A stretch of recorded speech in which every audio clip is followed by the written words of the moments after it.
السلام علیکم سامعین، اگلے پروگرام کے ساتھ حاضر خدمت ہیں۔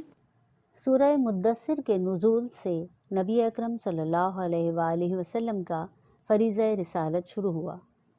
بسم اللہ الرحمن الرحیم، یا ایہا المدثر۔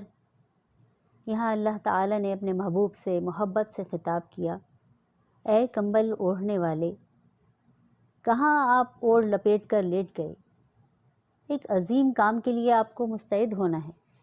قم فانذر، اٹھیے اور ایک دن اعمال کی جواب دہی کے لیے لوگوں کو ڈرائیے۔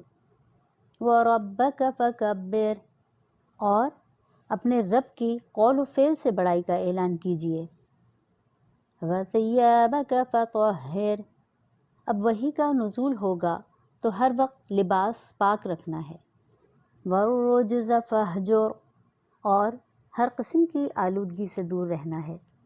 ولا تمنن تستکثر، اور تبلیغ کا احسان نہیں رکھنا اور نہ کسی فائدے کی امید رکھنی ہے۔ ولربک فاصبر، اور اپنے رب کی خاطر تمام مصائب برداشت کرنے ہیں۔ چنانچہ خفیہ دعوت کے تقریباً 2.5 سال گزرے۔ اس زمانے میں لوگ اپنے ایمان کو چھپائے ہوئے تھے۔ نماز کا وقت آتا تو چھپتے چھپاتے کسی گھاٹی میں نکل جاتے اور اللہ کی عبادت کرتے۔ انہی دنوں ایک عظیم واقعہ پیش آیا۔ ایک دن کچھ مسلم نوجوان نماز کے لیے نکلے۔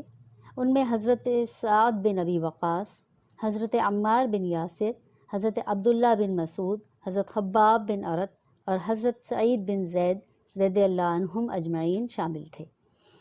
ایک گھاٹی میں اللہ کے یہ بندے نماز پڑھنے لگے۔ ادھر کافروں کا ایک گروہ آ نکلا، بے جا آوازیں کسنے لگے، نماز کا مذاق اڑانے لگے۔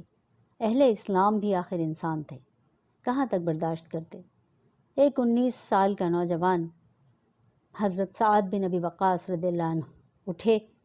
سامنے اونٹ کا ڈھانچہ پڑا ہوا تھا، اس کے جبڑے کی ہڈی اٹھائی اور سب سے پیش کافر عبداللہ ابن خطل کے سر پر ضرب لگا دی۔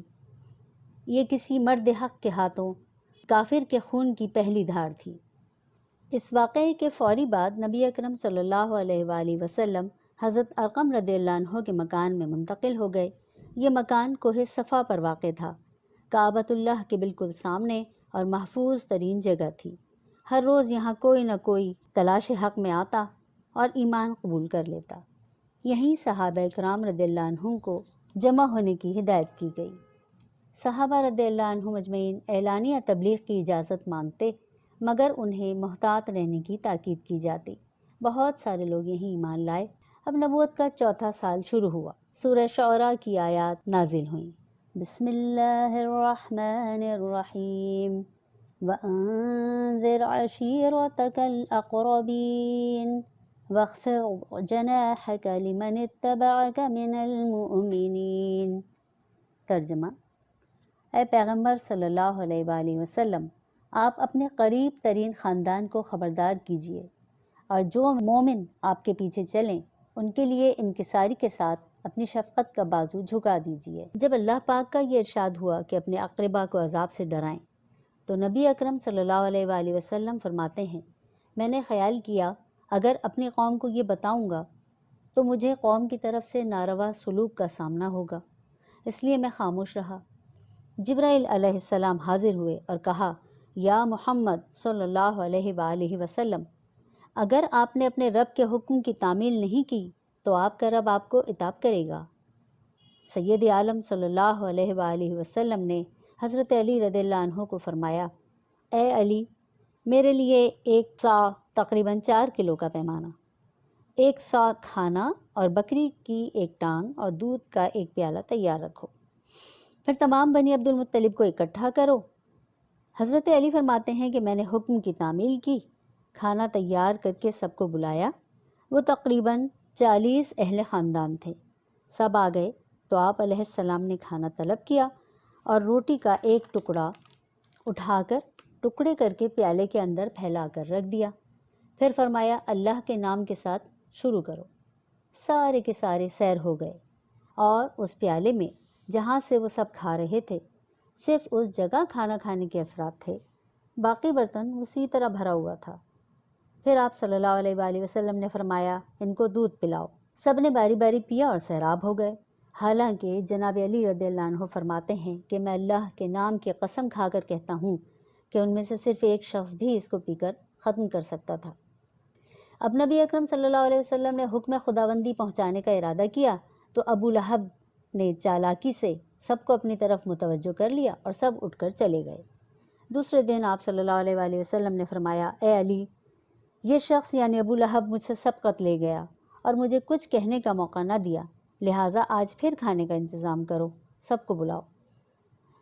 سب لوگ آئے تو کھانے کے بعد نبی اکرم صلی اللہ علیہ وآلہ وسلم نے گفتگو کا آغاز فرمایا، یا بنی عبد المطلب، بخدا جہاں تک مجھے معلوم ہے عرب کا کوئی شخص اپنی قوم کے پاس اس سے افضل پیغام اور برتر انعام نہیں لایا جو میں تمہارے لیے لایا ہوں، کیونکہ میں دونوں جہاں کی بھلائیاں اور دنیا اور آخرت کی خیر و برکت لایا ہوں، اور میرے رب نے یہ حکم فرمایا ہے کہ میں تمہیں اس امر کی دعوت دوں۔ اے اولاد عبد المطلب، اے عباس، اے صفیہ میری پھوپھی، اے میری بیٹی، تم لوگ اپنے آپ کو جہنم کی آگ سے بچاؤ، کیونکہ میں اللہ کی پکڑ سے تم کو بچانے کا اختیار نہیں رکھتا، لہٰذا کون ہے جو اس معاملے میں میری مدد کرے؟ ساری قوم چپ رہی اور کسی نے کوئی جواب نہ دیا۔ حضرت علی رضی اللہ عنہ فرماتے ہیں کہ میں نے کہا، اے اللہ کے نبی، میں آپ کا ساتھ دوں گا۔ آپ علیہ السلام نے ان کا ہاتھ پکڑ کر فرمایا، یہ میرا بھائی میرا مددگار رہے گا، لوگوں اسی کی سن لو۔ ابو لہب نے ابو طالب کو مخاطب کر کے کہا، لو اب تم اپنے بیٹے کی فرما برداری کرو، اور سب ہنستے ہوئے وہاں سے چلے گئے۔ اب سورہ ہجر کی آیت نمبر 94 میں حکم آیا، بسم اللہ الرحمن الرحیم، فاصدع بما تؤمر واعرض عن المشرکین، یعنی جس بات کا آپ کو حکم دیا جا رہا ہے اسے اعلانیہ لوگوں کو سنا دیجیے، اور جو لوگ پھر بھی شرک کریں ان کی پرواہ مت کیجیے۔ اب ہادی عالم صلی اللہ علیہ وآلہ وسلم حکم کی تعمیل کے لیے صفا کی چوٹی پر تشریف لے گئے۔ وہاں سے پکارا، یا صباحا، یا صباحا، یعنی صبح کا خطرہ۔ یہ نعرہ اس وقت لگایا جاتا تھا جب کوئی شدید خطرہ لاحق ہوتا۔ عرب رات کے وقت ہتھیار کھول کر سوتے تھے، جب یہ لگایا جاتا تو صبح کا ڈاکہ سمجھا جاتا تھا۔ نبی پاک صلی اللہ علیہ وآلہ وسلم نے ان کو آنے والے عذاب سے ڈرانے کے لیے یہ نعرہ لگایا تھا۔ تمام قریش جمع ہو گئے۔ اب نبی اکرم صلی اللہ علیہ وآلہ وسلم نے ان کو مخاطب کیا، یا بنی فہر، یا بنی کعب، اے بنی عبد مناف، اے اولاد عبد المطلب، اگر میں تم سب سے یہ کہوں کہ اس پہاڑ کے دامن میں لشکر جمع ہے اور وہ تم پر حملہ کرنے والا ہے تو کیا تم مجھے سچا سمجھو گے؟ سب نے کہا، جی ہاں، ہم نے آپ کو صادق اور امین پایا ہے۔ تب آپ صلی اللہ علیہ وآلہ وسلم نے فرمایا، میں تم سب کو ایک سخت عذاب کے آنے سے پہلے ڈراتا ہوں۔ تو آپ کے چچا ابو لہب ملعون نے کہا، تبا لک، یعنی برباد ہو، کیا اس لیے جمع کیا تھا؟ اور سب لوگ واپس چلے گئے۔ اس موقع پر اللہ پاک نے اپنے نبی علیہ السلام کو تسلی دیتے ہوئے فرمایا، بسم اللہ الرحمن الرحیم، تبت یدا ابی لہب وتب، ابو لہب کے ہاتھ برباد ہوں اور وہ برباد ہو چکا ہے۔ ما اغنی عنہ مالہ وما کسب، اس کی دولت اور اس نے جو کمائی کی تھی وہ اس کے کچھ کام نہ آئی۔ سیصلی نارا ذات لہب وامرأتہ، وہ بھڑکتے شعلوں والی آگ میں داخل ہوگا اور اس کی بیوی بھی۔ حمالۃ الحطب، لکڑیاں ڈھوتی ہوئی۔ فی جیدہا حبل من مسد، اپنی گردن میں مونجھ کی رسی لیے ہوئے۔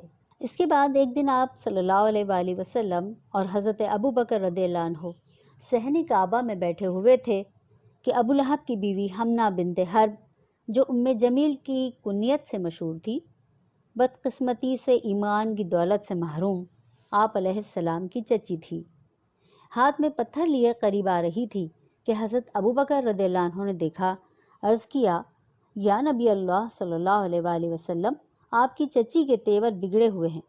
فرمایا، فکر نہ کرو، وہ مجھے نہ دیکھ پائے گی، ایک فرشتے نے مجھے چھپایا ہوا ہے۔ ام جمیل کو نبی علیہ السلام نظر نہ آئے اور اس نے ابو بکر رضی اللہ عنہ سے کہا، کہاں ہیں تمہارے دوست؟ انہوں نے میری برائی کی ہے۔ حضرت ابو بکر رضی اللہ عنہ بولے، اللہ کی قسم، انہوں نے تمہاری کوئی حجب یعنی برائی نہیں کی۔